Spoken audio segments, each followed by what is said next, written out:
Hi everyone, welcome back to reiki healer channel. So ಇವತ್ತಿನ tarot reading ಬಂದು ನಿಮ್ಮ ಜನವರಿ ಮಂತಲ್ಲಿ love life ಹೇಗಿರುತ್ತೆ ಅಂತ. ಜನವರಿ ಮಂತ್ಗೋಸ್ಕರ ನೀವು ಈ ಒಂದು ಲವ್ ಲೈಫ್ ರೀಡಿಂಗನ್ನು ನೋಡಬಹುದು. ಇಲ್ಲಿ ನಿಮ್ಮ ಪಾರ್ಟ್ನರ್ ಅವರ ನೇಮ್ ಫಸ್ಟ್ ಲೆಟರ್ ಏನಿದೆ ಅದನ್ನು ಇಲ್ಲಿ ಚೂಸ್ ಮಾಡಬೇಕಾಗತ್ತೆ. ಅದು ಯಾವ ಫೈಲಲ್ಲಿದೆ ಆ ಫೈಲನ್ನ ನೀವು ಚೂಸ್ ಮಾಡಿಕೊಂಡು ಈ ಒಂದು ರೀಡಿಂಗನ್ನು ನೀವು ನೋಡಬಹುದು. ಆ್ಯಂಡ್ ಇದೊಂದು ಜಸ್ಟ್ ಜನರಲ್ ರೀಡಿಂಗ್ ಆಗಿರುತ್ತೆ. ನಿಮಗೆ ಪರ್ಸನಲ್ ರೀಡಿಂಗ್ ಬೇಕು ಅಂತ ಅಂದರೆ ಡಿಸ್ಕ್ರಿಪ್ಷನಲ್ಲಿ ವಾಟ್ಸಪ್ ನಂಬರ್ ಕೊಟ್ಟಿರ್ತೀನಿ, ಅದಕ್ಕೆ ನೀವು ವಾಟ್ಸಪ್ ಮೆಸೇಜನ್ನು ಮಾಡಬಹುದು. ಆ್ಯಂಡ್ ಹಾಗೆ ಬ್ರೇಸ್ಲೆಟ್ಸ್ ಬೇಕು, ನಿಮಗೆ ಕಸ್ಟಮೈಸ್ಡ್ ಬ್ರೇಸ್ಲೆಟ್ ಬೇಕು ಅಂತಂದರೆ ಅದನ್ನು ಸಹ ನೀವು ಬುಕ್ ಮಾಡ್ಕೊಳ್ಬಹುದು. ನಿಮಗೆ love and relationship healing bracelet ಬೇಕು ಅಂದರೆ ಅದು ಸಹ ಸಿಗುತ್ತೆ. ಕರಿಯರ್ಗೋಸ್ಕರ ತೊಗೋಬೋದು. ಆ್ಯಂಡ್ ಮನಿ ಮ್ಯಾಗ್ನೆಟ್ ತೊಗೋಬೋದು. ಮನಿ ಮ್ಯಾಗ್ನೆಟ್ ಆ್ಯಂಡ್ ಆಲ್ಸೋ ಅದು ಬಿಸ್ನೆಸ್ಸಲ್ಲಿ ಸಹ ಹೆಲ್ಪ್ ಮಾಡುತ್ತೆ. ಸೊ ಆ ಒಂದು ಬ್ರೇಸ್ಲೆಟ್ನ ತೊಗೊಳ್ಬಹುದು. ಆ್ಯಂಡ್ ಇನ್ ಕೇಸ್ ನಿಮಗೆ ಬೇರೆದಿದ್ದರೆ ಅದಕ್ಕೂ ಸಹ ನೀವು ಕಸ್ಟಮೈಸೇಷನ್ನ ಮಾಡಿಸ್ಕೋಬಹುದು. ಆ್ಯಂಡ್ ಆಲ್ಸೋ ಎಜುಕೇಷನ್ ಬ್ರೇಸ್ಲೆಟ್ ಸಹ ಅವೈಲಬಲ್ ಇದೆ. ಸೊ ಅದು ಹೊಸದಾಗಿ ನನ್ನ ಕ್ಲೈಂಟ್ಗೋಸ್ಕರ ಮಾಡ್ತಾಯಿರೋದು, ಅವ್ರು ಸಹ ಕಸ್ಟಮೈಸೇಷನ್ ಮಾಡಿಸ್ಕೊಳ್ತಾ ಇರೋದು. ಇಫ್ ಇನ್ ಕೇಸ್ ನಿಮಗೆ ಬೇಕು ಅಂದರೆ ನೀವು ಮಾಡಿಸ್ಕೋಬಹುದು. ಓಕೆ, ಈಗ ಫೈಲ್ 1 ಅವರಿಗೆ ನೋಡೋಣ. ಆ್ಯಂಡ್ ಅದರದ್ದು ವಿಡಿಯೋ ನಾನು ಇಲ್ಲಿ ಹಾಕ್ತೀನಿ, ಅದನ್ನು ನೀವು ನೋಡ್ಕೊಂಬರ್ಬಹುದು. ಆ ಒಂದು ಬ್ರೇಸ್ಲೆಟ್ಸ್ದು ವಿಡಿಯೋ ನಾನು ಇಲ್ಲಿ ಅಪ್ಲೋಡ್ ಮಾಡ್ತೀನಿ. Hi all. ಸೊ ಇಲ್ಲಿ ತೋರಿಸ್ತಾ ಇರೋವಂಥ ಕ್ರಿಸ್ಟಲ್ ಬ್ರೇಸ್ಲೆಟ್ಸ್ ಆಲ್ರೆಡಿ ಬುಕ್ ಮಾಡಿಕೊಂಡು ಅವರಿಗೋಸ್ಕರ ಅಂತ ಮಾಡಿರೋವಂಥದ್ದು. ಇದು ಬಂದು love and relationship healing bracelet. ಇದನ್ನು ನೀವು ಬ್ರೇಕಪ್ಪಲ್ಲಿದ್ದರೆ, ನೋ ಕಾಂಟ್ಯಾಕ್ಟಲ್ಲಿದ್ದರೆ ವೇರ್ ಮಾಡ್ಬೋದು. ಆಲ್ಸೋ ಸೆಲ್ಫ್ ಲವ್ಗೋಸ್ಕರನೂ ವೇರ್ ಮಾಡ್ಬೋದು. ತುಂಬ ಚೆನ್ನಾಗಿ ಇದು ನಿಮ್ಮಲ್ಲಿರುವಂಥ ಒಂದು ಬ್ಲಾಕೇಜಸ್ನ ಕ್ಲಿಯರ್ ಮಾಡೋಕ್ಕೆ ಹೆಲ್ಪ್ ಆಗುತ್ತೆ ಅಂತ ಹೇಳ್ಬೋದು. ಆ್ಯಂಡ್ ಇಲ್ಲಿ ನೆಕ್ಸ್ಟ್ ಬಂದು ಇದು ಕಸ್ಟಮೈಸೇಷನ್. ಇದು ಬಂದು ಬಿಸ್ನೆಸ್ ಗ್ರೋತಿಗೆ ಆ್ಯಂಡ್ ಇದು ಮಲ್ಟಿಪರ್ಪಸ್ಗೆ ಅಂತಲೇ ಹೇಳಿದ್ರು ತಪ್ಪಾಗೋದಿಲ್ಲ. ಸಿಟ್ರೀನ್, ಗ್ರೀನ್ ಅವೆಂಚೂರಿನ್ ಆ್ಯಂಡ್ ಪೈರೆಟಿಂದ ಕಾಂಬಿನೇಷನ್ ಮಾಡಿರೋವಂಥದ್ದು. ಇದು ಬಿಸ್ನೆಸ್ಸಲ್ಲಿ ಹೆಲ್ಪ್ ಆಗುತ್ತೆ. ಆ್ಯಂಡ್ ಮನಿ ಮ್ಯಾಗ್ನೆಟ್ ಅಂತಲೇ ಹೇಳ್ಬೋದು. ತುಂಬ ಚೆನ್ನಾಗಿ ಮನಿಯನ್ನು ಅಟ್ರ್ಯಾಕ್ಟ್ ಮಾಡೋಕ್ಕೆ ಹೆಲ್ಪ್ ಮಾಡುತ್ತೆ. ಸೊ ಇದನ್ನು ನೀವು ಬೇಕು ಅಂದರೆ ಬುಕ್ ಮಾಡ್ಕೊಳ್ಬೋದು. ಮೇಲೆ ವಾಟ್ಸಪ್ ನಂಬರ್ ಕೊಟ್ಟಿದ್ದೀನಿ, ಅದಕ್ಕೆ ನೀವು ಮೆಸೇಜನ್ನು ಓಕೆ ನೋಡಿದ್ದೀರಾ ಅಂದ್ಕೊಳ್ತೀನಿ. ಸೊ ಇವಾಗ ಫೈಲ್ 1 ಅವರಿಗೆ ಏನೆಲ್ಲ ರೀಡಿಂಗ್ ಬರುತ್ತೆ, ಏನೆಲ್ಲ ಮೆಸೇಜಸ್ ಬರುತ್ತೆ ನೋಡೋಣ. ಸೊ ಕಾರ್ಡ್ ಶಫಲ್ ಮಾಡುವ ಟೈಮಲ್ಲಿ ನಿಮ್ಮ ಪಾರ್ಟ್ನರ್ ಅವರ ನೇಮ್ನ ನೀವು 3 ಟೈಮ್ಸ್ ಹೇಳಬಹುದು, ಅಥವಾ 2 ಮಿನಿಟ್ಸ್ ಪಾಸ್ ಮಾಡಿ ಮೆಡಿಟೇಟ್ ಮಾಡಿ, ಅಥವಾ ಬ್ರೀತ್ ಇನ್ ಬ್ರೀತ್ ಔಟ್ ಮಾಡಿ. ಸೊ ಪಾಸಿಟಿವ್ ಆಗಿ ಬರಲಿ ರೀಡಿಂಗ್ ಅಂತ ಅಂದ್ಕೊಳ್ಳಿ. ಆ್ಯಂಡ್ ಇನ್ ಕೇಸ್ ನಿಮಗೆ ಪರ್ಸ್ನಲ್ ರೀಡಿಂಗ್ ಬೇಕು ಅಂದರೆ ಡಿಸ್ಕ್ರಿಪ್ಷನಲ್ಲಿ ವಾಟ್ಸಪ್ ನಂಬರ್ ಇದೆ, ಅದಕ್ಕೆ ನೀವು ವಾಟ್ಸಪ್ ಮೆಸೇಜನ್ನು ಮಾಡಿ ನಿಮ್ಮ ಪೇಯ್ಡ್ ರೀಡಿಂಗ್ಸನ್ನು ಬುಕ್ ಮಾಡ್ಕೊಳ್ಬಹುದು. ಸೊ ಫ್ರೀ ರೀಡಿಂಗ್ಸ್ ಇರೋದಿಲ್ಲ.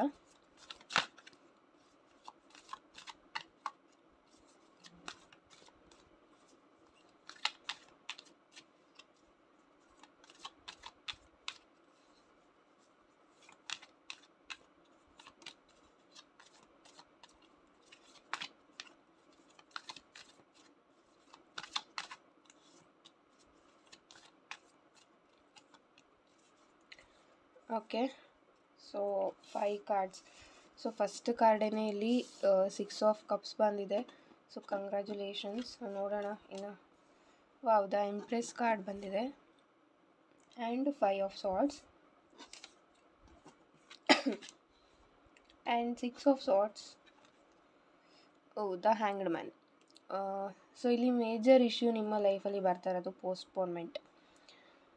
ಸೊ ಏನೇ ಒಂದು ವಿಚಾರ ಆದ್ರೂ ನಿಮ್ಮ ಪಾರ್ಟ್ನರಲ್ಲಿ ಪೋಸ್ಟ್ಪೋನ್ ಮಾಡ್ತಾ ಇರ್ಬೋದು, ಅಥವಾ ನಿಮ್ಮ ಪ್ರಶ್ನೆಗಳಿಗೆ ಅವರು ಉತ್ತರ ಕೊಡ್ತಾ ಇಲ್ಲ. ನಿಮಗೆ ಏನೆಲ್ಲ ಪ್ರಶ್ನೆಗಳು ನಿಮ್ಗೆ ಕಾಡ್ತಾ ಇದೆ ಅದನ್ನು ಕೇಳಬೇಕು ಅಂದ್ಕೊಳ್ತಾ ಇದ್ದೀರಾ, ಅಥವಾ ತುಂಬ ಜನನ ಇಲ್ಲಿ ಬ್ಲಾಕ್ ಮಾಡಿರ್ಬೋದು. ಆ್ಯಂಡ್ ಮೇಜರಾಗಿ ಮದರ್ ಇಶ್ಯೂ ಇದೆ, ರಿಲೇಷನ್ಶಿಪ್ ಬಗ್ಗೆ ಗೊತ್ತಾಗಿ ಅಥವಾ ಇನ್ನೊಂದೇನೋ ಆಗಿ ಅಲ್ಲಿ ಮದರ್ ಇಶ್ಯೂ ಮೇಜರಾಗಿ ಇಲ್ಲಿ ಬರ್ತಾ ಇರೋದು. ಆ್ಯಂಡ್ ಆಲ್ಸೋ ಇನ್ನೊಂದು ಮ್ಯಾರೇಜ್ ಆಗಿರೋರು ವಿಡಿಯೋ ನೋಡ್ತಾ ಇದ್ದೀರಾ ತುಂಬ ಜನ.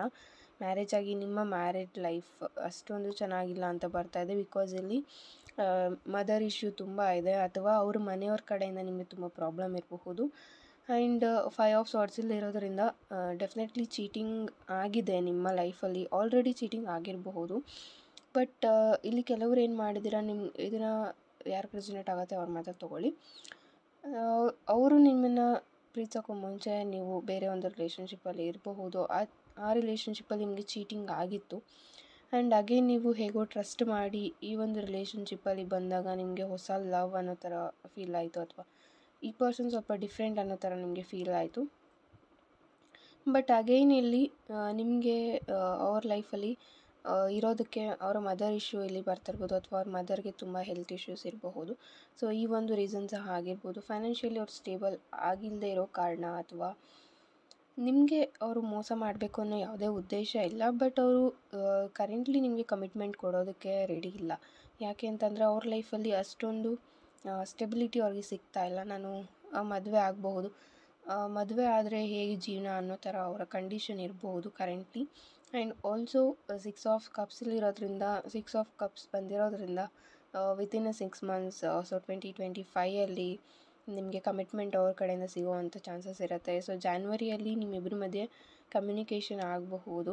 ಆ್ಯಂಡ್ ಆಲ್ಸೋ ಇಲ್ಲಿ ಅವರು ಅವ್ರದ್ದು ಒಂದು ಸ್ವಂತ ಮನೆಯನ್ನು ಮಾಡಬೇಕು ಅನ್ನೋದೊಂದು ಕನಸಿದೆ ಅವ್ರಿಗೆ. ಸೊ ಅದ್ರ ಕಡೆ ಅವರು ಫೋಕಸ್ ಮಾಡ್ತಾ ಇದ್ದಾರೆ. ಆ್ಯಂಡ್ ಇಲ್ಲಿ ಸ್ವಲ್ಪ ನೀವು ಪೇಷನ್ಸಿಂದ ವೆಯ್ಟ್ ಮಾಡಬೇಕಾಗುತ್ತೆ. ಬಿಕಾಸ್ ಈ ವ್ಯಕ್ತಿ ನಿಮಗೆ ಬಿಟ್ಬಿಡು ಅಂತ ಹೇಳ್ತಾ ಇರ್ಬೋದು, ಬಟ್ ಅವ್ರ ಮನಸ್ಸಲ್ಲಿ ನಿಜವಾಗ್ಲೂ ನಿಮ್ಮನ್ನು ಬಿಟ್ಟು ಹೋಗೋದಕ್ಕೆ ತುಂಬ ಡ್ರೀಮ್ಸನ್ನು ಇಲ್ಲಿ ಬಿಲ್ಡ್ ಮಾಡ್ಕೊಂಡಿದ್ರು ಇಬ್ಬರು ಸಹ. ಆ್ಯಂಡ್ ದ ಎಂಪ್ರೆಸ್ಸಲ್ಲಿ ಇರೋದ್ರಿಂದ ಒಂದು ಪ್ರಾಸ್ಪರಿಟಿ ಅನ್ನೋದನ್ನ ನೋಡ್ತೀರಾ, ತುಂಬ ಅಬಂಡೆನ್ಸ್ ಅನ್ನೋದನ್ನ ನೋಡ್ತೀರಾ 2025ಅಲ್ಲಿ. ಸೊ ಅಂತಂದರೆ ನೀವು ಸಡನ್ಲಿ ರಿಚ್ ಆಗಿಬಿಡ್ತೀರಾ ಅಂತಲ್ಲ. ಲೈಕ್ 2024ಅಲ್ಲಿ ನೀವೇನೇನೆಲ್ಲ ಪ್ರಾಬ್ಲಮ್ ನೋಡಿದ್ರಿ ಅದೆಲ್ಲ ಒಂದೊಂದೇ ಕಡಿಮೆ ಆಗ್ತಾ ಬರುತ್ತೆ. ಸ್ವಲ್ಪ ಬೆಟರ್ ಸಿಚುವೇಶನ್ನ ನೀವು 2025ಅಲ್ಲಿ ನೋಡ್ತೀರಾ. ಸೊ ಇಲ್ಲಿ ಅಬಂಡೆನ್ಸ್ ಬರುತ್ತೆ, ಪ್ರಾಸ್ಪರಿಟಿ ಬರುತ್ತೆ ಅಂದ ಮಾತ್ರಕ್ಕೆ ನೀವು ಸಡನ್ನಾಗಿ ರಿಚ್ ಆಗಿಬಿಡ್ತೀರಾ. ಸೊ ಈ ಥರ ಎಲ್ಲ ಅಂದ್ಕೊಳ್ಬೇಡಿ.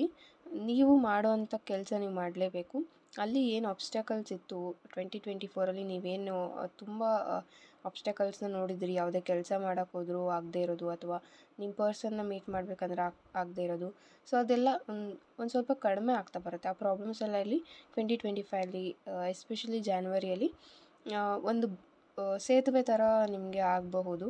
ಸಮ್ ಪೀಪಲ್ ಕಡೆಯಿಂದ ನಿಮಗೆ ಹೆಲ್ಪ್ ಆಗಬಹುದು. ಇಲ್ಲಿ ಎಲ್ಡರ್ಸ್ ಕಡೆಯಿಂದ ನಿಮಗೆ ಸಪೋರ್ಟ್ ಅನ್ನೋದು ಸಿಗುತ್ತೆ, ಅಥವಾ ನಿಮ್ಮ ಫ್ರೆಂಡ್ಸ್ ಕಡೆಯಿಂದನೂ ಇಲ್ಲಿ ನಿಮಗೆ ಸಪೋರ್ಟ್ ಅನ್ನೋದು ಸಿಗ್ತಾ ಬರುತ್ತೆ. And 6 of swords and 5 of ಸಾರ್ಡ್ಸ್ ಇರೋದ್ರಿಂದ ಕೆಲವೊಬ್ಬರಿಗೆ ಹಾರ್ಟ್ ಬ್ರೇಕ್ ಸಹ ಆಗಬಹುದು. ಇನ್ನು ಕೆಲವೊಬ್ಬರಿಗೆ ಏನು ಅಂತ ಅಂದರೆ ಅವರು ಬಿಫೋರ್ ಒಂದು ರಿಲೇಷನ್ಶಿಪ್ಪಲ್ಲಿ ಇರಬಹುದು, ಅದನ್ನು ನಿಮ್ಮಿಂದ ಮುಚ್ಚಿಟ್ಟಿರಬಹುದು.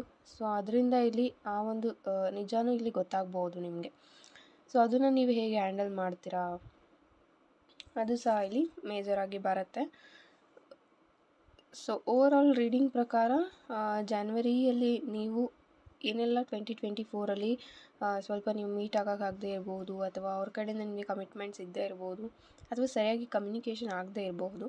ಬಟ್ ಜಾನ್ವರಿಯಲ್ಲಿ ಅದೆಲ್ಲ ಸ್ವಲ್ಪನೇ ಕಡಿಮೆ ಆಗ್ತಾ ಬರುತ್ತೆ. ಆ್ಯಂಡ್ ಕಮ್ಯುನಿಕೇಷನ್ ನಿಮ್ಮಿಬ್ಬರ ಮಧ್ಯೆ ಆಗುತ್ತೆ. ಬಟ್ ಯಾರಿಗೆಲ್ಲ ಈ ಒಂದು ಸಿಚುವೇಶನ್ ಇದೆ, ಯಾವುದು ಅಂತ ಅಂದರೆ ಲೈಕ್ ಅವರು ಒಂದು ರಿಲೇಷನ್ಶಿಪ್ಪಲ್ಲಿ ಇದ್ದು ನಿಮ್ಮಿಂದ ಮುಚ್ಚಿಟ್ಟಿದ್ದಾರೆ ಅನ್ನೋ ಒಂದು ಸಿಚುವೇಶನ್ ನಿಮಗೆ ಬಂದಾಗ ಆ ರಿಲೇಷನ್ಶಿಪ್ಪಿಂದ ಮೂವ್ ಆನ್ ಆಗಿಬಿಡಿ. ಅದರ್ವೈಸ್ ಬೇರೆಯವ್ರು ಯಾರಿದ್ದೀರಾ, ಮ್ಯಾರೇಜ್ ಆಗಿ ದೂರ ಆಗಿರೋರಾಗಿರ್ಬೋದು, ಅಥವಾ ನೋ ಕಾಂಟ್ಯಾಕ್ಟ್ ಅಲ್ಲಿರೋರಾಗಿರ್ಬೋದು. ಸೊ ನೀವೆಲ್ಲ ಯು ಕ್ಯಾನ್ ವೆಯ್ಟ್. ನೀವು ಸ್ವಲ್ಪ ಪೇಷನ್ಸಿಂದ ವೆಯ್ಟ್ ಮಾಡಬೇಕಾಗತ್ತೆ. ಬಿಕಾಸ್ ಇವ್ರಿಗೆ ಸಹ ಕೆಲವೊಂದು ವಿಚಾರಗಳಲ್ಲಿ ಸ್ಟೆಬಿಲಿಟಿ ಬೇಕಾಗಿದೆ.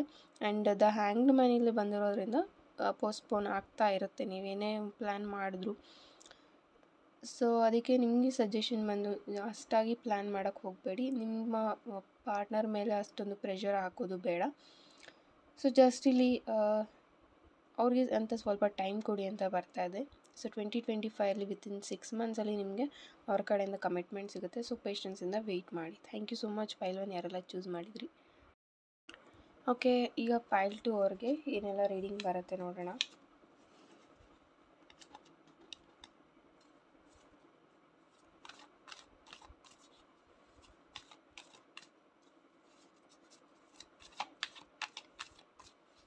ಒಂದು 3 ಟೈಮ್ಸ್ ನಿಮ್ಮ ಪಾರ್ಟ್ನರ್ ನೇಮನ್ನು ಹೇಳಿ. ಆ್ಯಂಡ್ ಪಾಸ್ ತೊಗೊಂಡು ಮೆಡಿಟೇಟ್ ಮಾಡ್ಬೋದು, ಅಥವಾ ಬ್ರೀತ್ ಇನ್ ಬ್ರೀತ್ ಔಟ್ ಮಾಡ್ಬೋದು.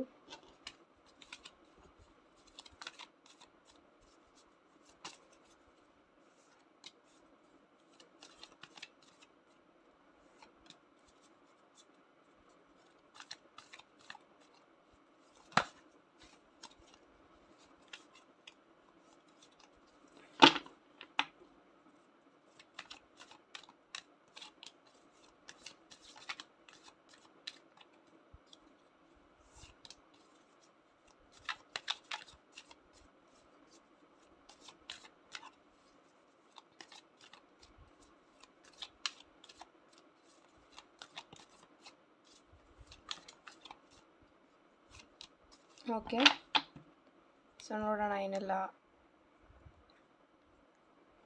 ರೀಡಿಂಗ್ ನಿಮಗೆ ಬರುತ್ತೆ ಅಂತ. ಫೈಲ್ 2.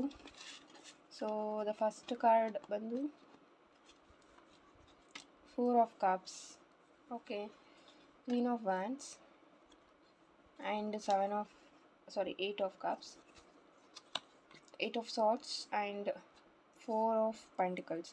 ಸೊ ಮೇಜರಾಗಿ ಇಲ್ಲಿ ಡೇಟ್ ಆಫ್ ಬರ್ತ್ ಅಥವಾ ನಿಮ್ಮ ಡೇಟ್ ಆಫ್ ಬರ್ತ್ ಆ್ಯಡ್ ಮಾಡಿದರೆ 8 ಅಥವಾ 4 ಬರಬಹುದು, ಅಥವಾ ನಿಮ್ಮ ಪಾರ್ಟ್ನರ್ ಡೇಟ್ ಆಫ್ ಬರ್ತ್ 8 ಅಥವಾ 4 ಆಗಿರ್ಬೋದು, ಅಥವಾ ನಿಮ್ಮದೇ 8 or 4 ಆಗಿರಬಹುದು.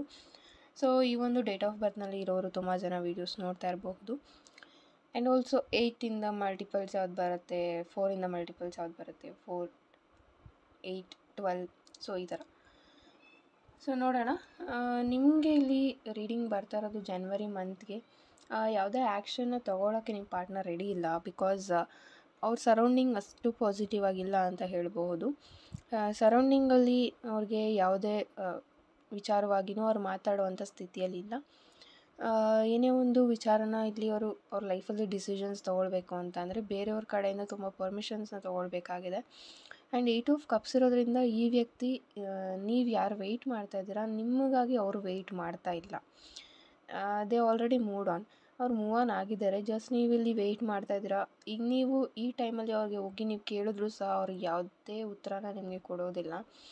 ಅವರು ನೀನು ವೆಯ್ಟ್ ಮಾಡ್ತಾ ಇದೆಯಾ, ಸೊ ಅದಕ್ಕೆಲ್ಲ ಅಲ್ಲಿ ಅವ್ರು ಕರಗಿ ನಿಮ್ಮ ಹತ್ರ ವಾಪಸ್ ಬರೋದಿಲ್ಲ, ಬಿಕಾಸ್ ಅವ್ರು ಆಲ್ರೆಡಿ ಮೂವ್ ಆನ್ ಆಗಿದ್ದಾರೆ. 4 ಆಫ್ ಕಪ್ಸ್ ಇಲ್ಲಿ ಇರೋದ್ರಿಂದ ನೀವೇನಾದರೂ ಈಗ ಸಡನ್ನಾಗಿ ಕಾಂಟ್ಯಾಕ್ಟ್ ಮಾಡ್ತೀರಾ ಅಂತ ಅಂದ್ರೂ ಅವ್ರ ಕಡೆಯಿಂದ ಆನ್ಸರ್ ಇಸ್ ನೋ ಅಂತಲೇ ಬರುತ್ತೆ. ಜಸ್ಟ್ ನಿಮ್ಮ ಹತ್ರ ಕಮ್ಯುನಿಕೇಟ್ ಮಾಡಬಹುದು, ಬಟ್ ಅದರ್ವೈಸ್ ನೀವು ಎಕ್ಸ್ಪೆಕ್ಟ್ ಮಾಡುವಂಥ ಮಾತುಗಳು ಅವ್ರ ಕಡೆಯಿಂದ ಬರೋದಿಲ್ಲ. ಆ್ಯಂಡ್ ನೀವೇನು ಅವ್ರ ಜೊತೆ ಲೈಫ್ ಲೀಡ್ ಮಾಡಬೇಕು ಅಂದ್ಕೊಳ್ತಾ ಇದ್ದೀರಾ ಆ ಥಾಟ್ಸ್ ಅವ್ರಿಗೆ ಇಲ್ಲ ಅಂತ ಹೇಳ್ಬೋದು.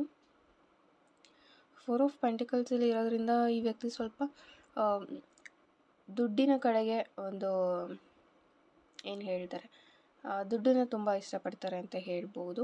ಸೊ ಅದಕ್ಕೋಸ್ಕರ ತುಂಬ ಸ್ಟ್ರಗಲ್ ಮಾಡಿರ್ಬೋದು ಇವ್ರ ಲೈಫಲ್ಲಿ. ಆ್ಯಂಡ್ ಕ್ವೀನ್ ಆಫ್ ವ್ಯಾಂಡ್ಸ್ ಇಲ್ಲಿರೋದ್ರಿಂದ ನೀವು ಸ್ವಲ್ಪ ನಿಮಗೆ ಬಾಸಿ ಆ್ಯಟಿಟ್ಯೂಡ್ ಇರ್ಬೋದು. ಅಂತಂದರೆ ಲೈಕ್ ಬಾಸ್ ಯಾವ ಥರ ಆರ್ಡರ್ ಮಾಡ್ತಾರೆ ಆ ಥರ ನಿಮ್ಮ ಆ್ಯಟಿಟ್ಯೂಡ್ ಇರಬಹುದು ಇಲ್ಲಿ.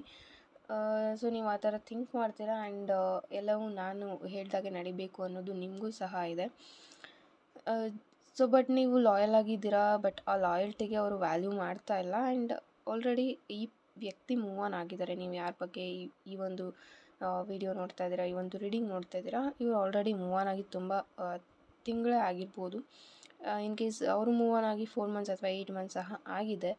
ಸೊ ಆದ್ರೂ ನೀವು ಇಲ್ಲಿ ವೆಯ್ಟ್ ಮಾಡ್ತಾಯಿದ್ದೀರಾ ಈ ವ್ಯಕ್ತಿ ವಾಪಸ್ ಬರ್ತಾರೆ ಮತ್ತು ಕಮಿಟ್ಮೆಂಟ್ ಕೊಡ್ತಾರೆ ಅಂತ.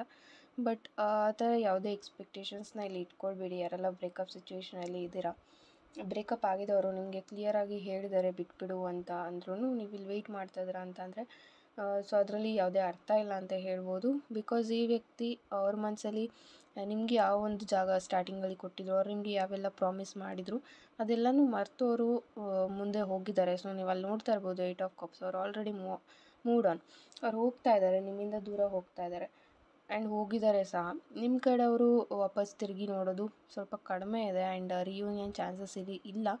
ಸೊ ನ್ಯೂ ಇಯರ್ಗೆ ನೀವು ಒಂದು ನ್ಯೂ ಪೀಪಲ್ಸ್ ನಿಮ್ಮ ಲೈಫ್ಗೆ ಬರ್ಬೋದು, ಅಥವಾ ನಿಮ್ಮ ವರ್ಕ್ ಪ್ಲೇಸ್ ಚೇಂಜ್ ಆಗುವಂಥ ಚಾನ್ಸಸ್ ಇದೆ. ನೀವು ವರ್ಕಲ್ಲಿ ಶಿಫ್ಟ್ ಆಗ್ತಾ ಇರ್ಬೋದು, ಅಥವಾ ನೀವು ಬೇರೆ ಕಡೆ ಎಲ್ಲೋ ಒಂದು ಕಡೆ ನಿಮ್ಮ ಮನೆ ಶಿಫ್ಟ್ ಮಾಡೋದಾಗಿರ್ಬೋದು, ವರ್ಕ್ ಶಿಫ್ಟ್ ಮಾಡೋದಾಗಿರ್ಬೋದು, ಅಥವಾ ಈ ಒಂದು ಇಯರಲ್ಲಿ ನೀವು ಟ್ರಿಪ್ ಪ್ಲ್ಯಾನ್ ಮಾಡ್ತಾಯಿದ್ರೆ ನ್ಯೂ ಇಯರ್ಗೆ. ಸೊ ಅದು ಸಹ ನಿಮಗೆ ಬೇರೆ ಒಂದು ಚೇಂಜಸ್ನ ತಂದುಕೊಡುತ್ತೆ. ನಿಮ್ಮ ಲೈಫಲ್ಲಿ ಮೇಜರ್ ಚೇಂಜಸ್ ಅಲ್ಲಿ ಆಗಬಹುದು. ಸೊ ಆ ಒಂದು ಚಾನ್ಸಸ್ ಇಲ್ಲಿ ನಿಮ್ಮ ಲೈಫಲ್ಲಿ ತುಂಬ ಇದೆ. So expect for the positive ಅಂತ ಹೇಳ್ತೀನಿ. ಸೊ ಪಾಸಿಟಿವ್ ಚೇಂಜಸ್ಗೆ ಗಮನ ಕೊಡಿ. ಸೊ ಈ ವ್ಯಕ್ತಿ ಯಾರು ಮೂವ್ ಆನ್ ಆಗಿದ್ದಾರೆ, ಜಸ್ಟ್ ಅವ್ರನ್ನ ಅವ್ರ ಪಾಡಿಗೆ ಬಿಟ್ಟು ನಿಮ್ಮ ಲೈಫಲ್ಲಿ ನ್ಯೂ ವೆಲ್ಕಮ್ನ ಮಾಡಿ ಅಂತ ಹೇಳಬಹುದು. ಆ್ಯಂಡ್ ಇದು ಒಂದು ಜಸ್ಟ್ ಜನರಲ್ ರೀಡಿಂಗ್ ಆಗಿರುತ್ತೆ. ನಿಮ್ಗೆ ರೆಸೊನೇಟ್ ಆದರೆ ತೊಗೊಳ್ಳಿ, ಅದರ್ವೈಸ್ ನೀವು ವಿಡಿಯೋ ಸ್ಕಿಪ್ ಮಾಡಬಹುದು. Thank you so much. Pile 2 ಯಾರೆಲ್ಲ ಚೂಸ್ ಮಾಡಿದ್ರಿ. ಇನ್ ಕೇಸ್ ನಿಮಗೆ ಪರ್ಸನಲ್ ಕನ್ಸಲ್ಟೇಷನ್ ಬೇಕು ಅಂದರೆ ಡಿಸ್ಕ್ರಿಪ್ಷನಲ್ಲಿ ವಾಟ್ಸಪ್ ನಂಬರ್ ಕೊಟ್ಟಿರ್ತೀನಿ, ಅದಕ್ಕೆ ನೀವು ವಾಟ್ಸಪ್ ಮೆಸೇಜನ್ನು ಮಾಡಬಹುದು. Thank you.